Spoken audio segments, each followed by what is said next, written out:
दूसरा, आपको एक ऐसा अचूक नुस्खा बता रहा हूँ, कैसी भी खूनी बवासीर हो, नक्सीर किसी को आती हो, या कोई महिला जिसको बहुत ज़्यादा ब्लीडिंग होती हो, हर प्रकार की रक्त पित्त में ये चमत्कारिक प्रयोग है जो मैं आपको बता रहा हूँ। एक दिन में ही हमको इस बीमारी से बहुत ज़्यादा लाभ मिलता है, इस बीमारी से मुक्ति मिलने लगती है। नमस्कार दोस्तों, मैं हूं Himanshu Bhatt. The health show में आज हम डॉक्टर दीपक कुमार जी से जानेंगे बवासीर के बारे में कि कैसे आयुर्वेद के माध्यम से हम बवासीर को ठीक कर सकते हैं और कौन कौन से घरेलू नुस्खे हैं आयुर्वेद में जो हम घर पर आसानी से बनाकर बवासीर को जड़ से साफ कर सकते हैं। सर, आपको मेरा प्रणाम। प्रणाम भगवान। सर, बवासीर बहुत तेज़ी से फैलती जा रही है और डेटा तो ये कहता है कि हर साल भारत में करोड़ों लोग बवासीर के शिकार होते हैं। बवासीर होने का कारण क्या है? हिमांशु जी, ये बीमारी बहुत छोटी है और आयुर्वेद में एक कहावत है, सर्वे रोग मलाशरा, सब बीमारियों की जड़ पेट है जी। और इस छोटी बीमारी के साइड इफ़ेक्ट्स बहुत ज़्यादा हैं और जब ये अपना विकृत रूप धारण करती है, आदमी चलने से, उठने से, बैठने से अपने आप को अक्षम महसूस करता है। और ये दो तरह की होती है, एक खूनी और दूसरी बादी जी। खूनी बवासीर में ब्लड आता है और बादी बवासीर में सिर्फ मस्से होते हैं, उसमें खून नहीं आता। हम कभी बहुत ज़्यादा तला भुना खा लें, बहुत मिर्च मसाले सेवन करें, मांस मदिरा का सेवन करें, बहुत ज़्यादा हाईली एंटीबायोटिक पेन किलर्स ले लें, या हम लैट्रिन को रोक लें। और सबसे बड़ा इसका जो कारण है वह है कब्ज। और बहुत ज़्यादा जब कब्ज होती है, हम जब जोर लगाते हैं तो एनस से जो वेन हमारी लीवर की ओर जाती है उसमें ऑब्स्ट्रक्शन आ जाता है, तो वह नस फूल जाती है, उसको कहते हैं मस्सा। ये दो तरह की होती है, एक इंटरनल और दूसरी एक्सटर्नल जी। जो इंटरनल पाइल्स है, जब उसमें से हम मल निकलता है तो मस्से छिल जाते हैं, उसमें से ब्लड आने लगता है। और एक्सटर्नल जो पाइल्स होती है उसमें ब्लड नहीं आता।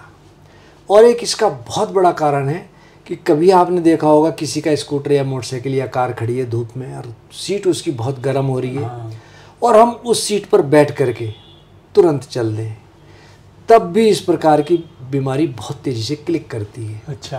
आपने देखा होगा जो लोग ड्राइविंग ज़्यादा करते हैं उनको ये बीमारी तेज़ी से क्लिक करती है।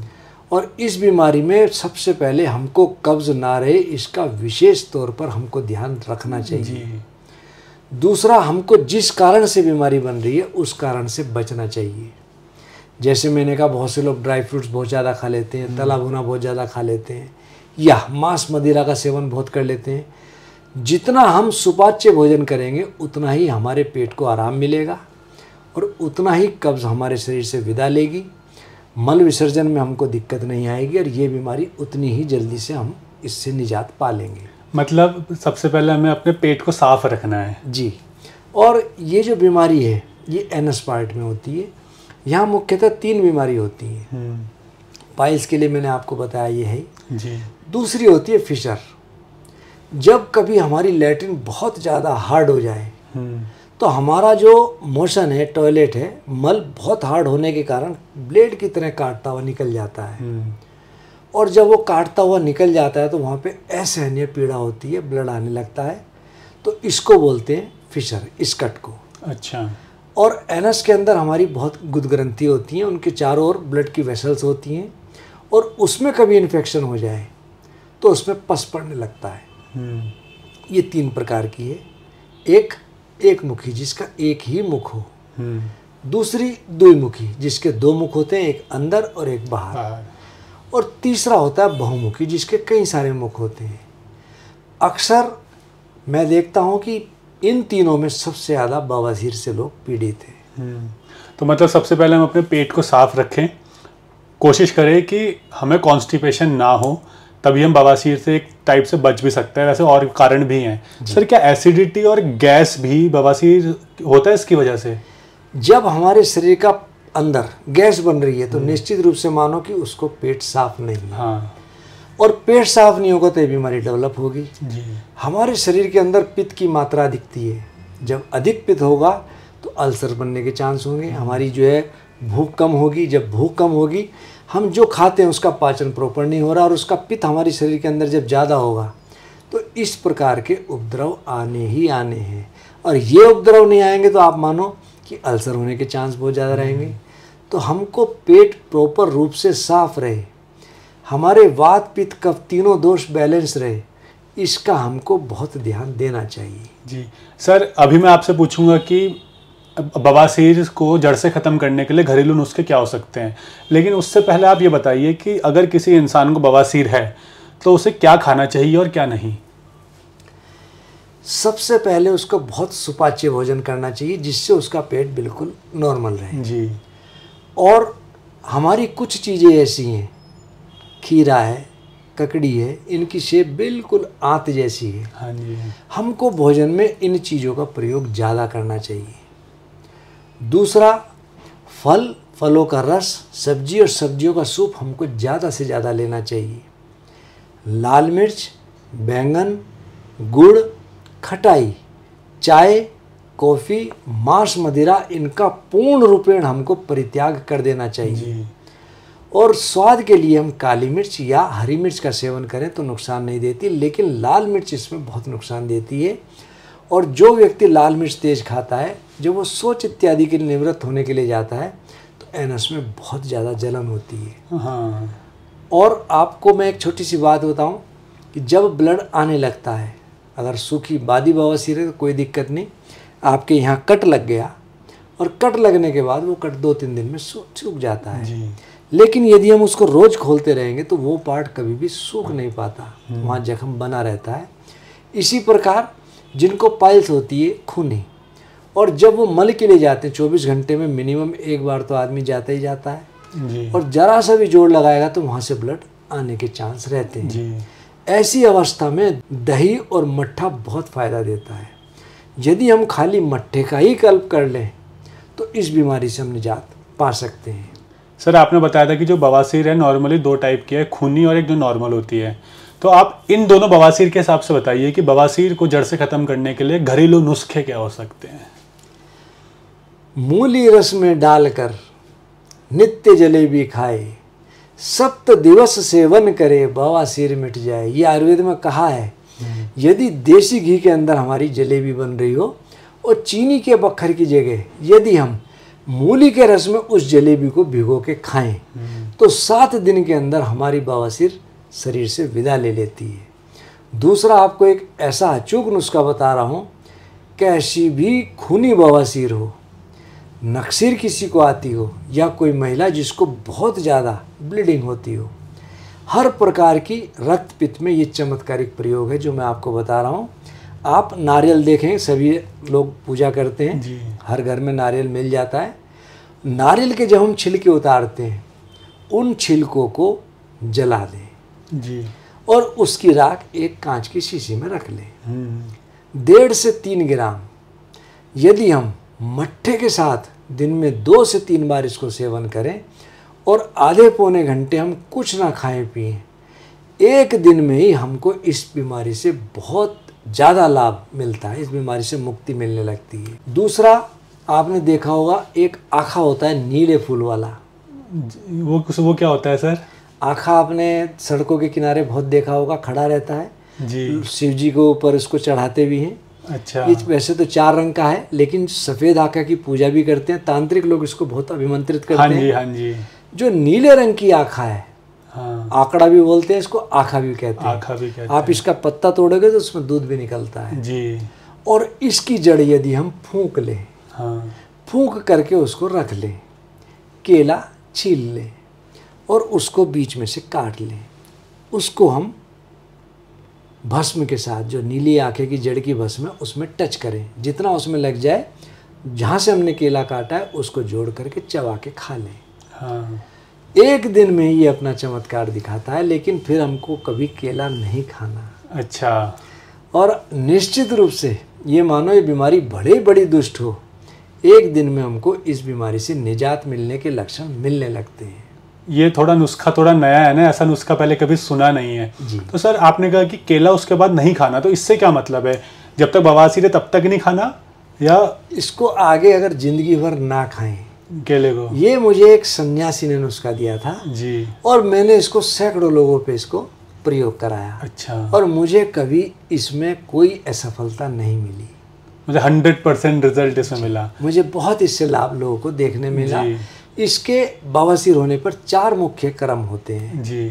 एक शल्य क्रम, दूसरा दाह क्रम, तीसरा क्षार क्रम और चौथा औषध क्रम। मैं इन चारों में दुष्ट से दुष्ट अवस्था में मैंने औषध क्रम के द्वारा इस बीमारी से लोगों को निजात दिलाई है। ये औषध क्रम ही है, औषधि से जो होता है, औषधि से जो हम चिकित्सा करें उसको कहते हैं औषध क्रम। औषध क्रम। इसके अलावा और कौन से नुस्खे हो सकते हैं सर? ये 3 आपने बताए, ये तो बड़े अनसुने हैं जी। जैसे जलेबी का आपने बताया, जलेबी मतलब प्योर देसी घी होना चाहिए, वो भी देसी गाय का। लेकिन अब इसके अलावा, इन 3 के अलावा भी क्या कोई और नुस्खे हैं? बहुत नुस्खे हैं जी। मैं आपको एक बहुत ही अच्छा नुस्खा बता रहा हूँ जी। Water therapy. अच्छा, वाटर थेरेपी। जी। जी। इसमें दिन में 4 बार आप 1.5 लीटर पानी एक साथ पीना है। अच्छा, दिन में 4 बार 1.5 लीटर पानी एक साथ पीना है। और जब आप पानी पिए कम से कम आधे से पौने घंटे कुछ हमको नहीं खाना पीना, ना पहले ना बाद में। सुबह उठते ही साथ हम 1.5 लीटर पानी गटागट पी लें। लगभग 3 गिलास बैठते हैं, कोई बहुत ज़्यादा नहीं होते। हाँ।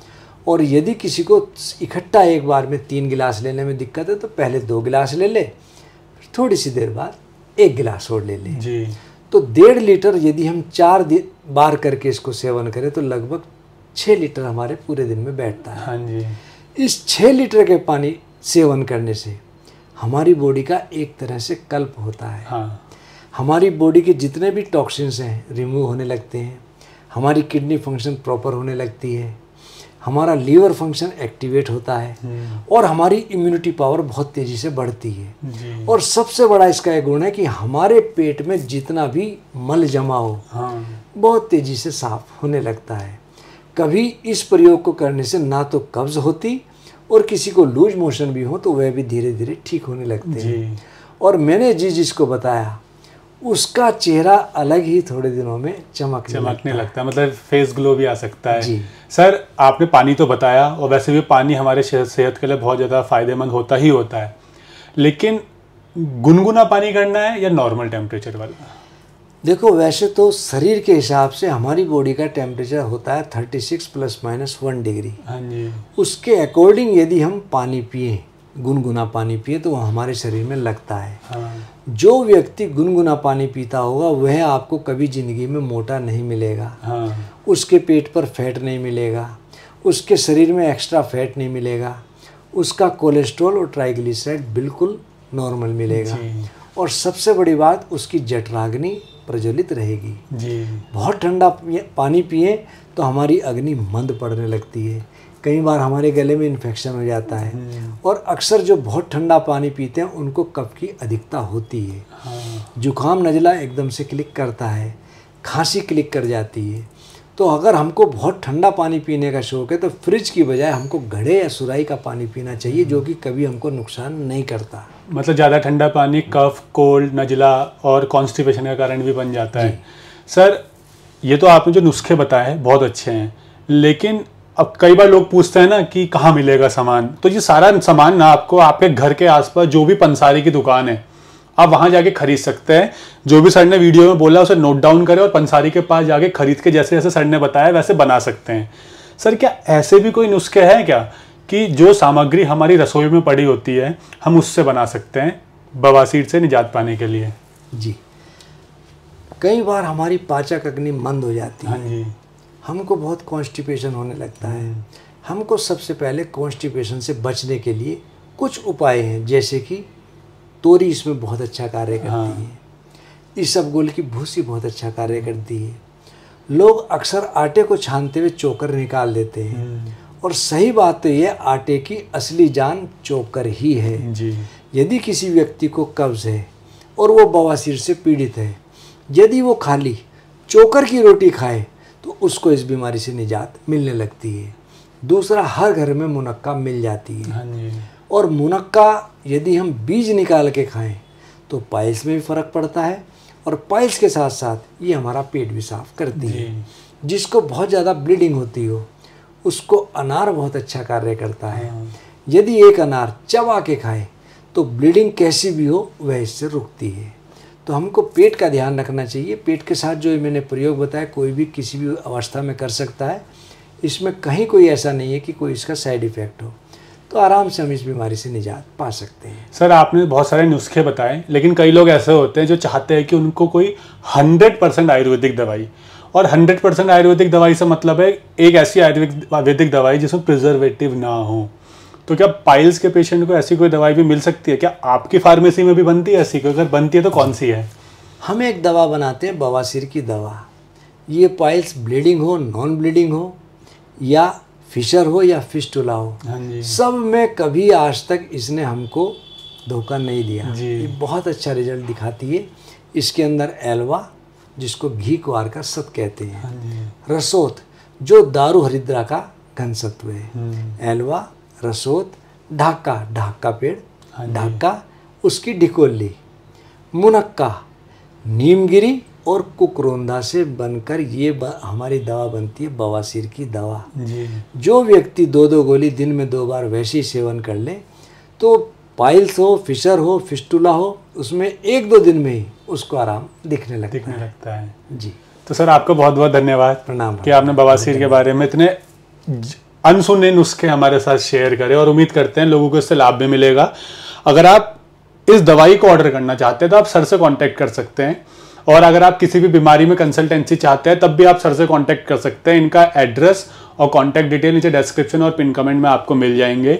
और अगर आपके कोई क्वेश्चन है किसी भी बीमारी से जुड़े हुए तो वो कमेंट सेक्शन में आप पूछ सकते हैं। हम कोशिश करेंगे अलग अलग वीडियोस के माध्यम से आपकी इलनेस का सॉल्यूशन आपको दें, ताकि आप फिट एंड फाइन रह सके और वेलनेस की तरफ बढ़ सके। धन्यवाद।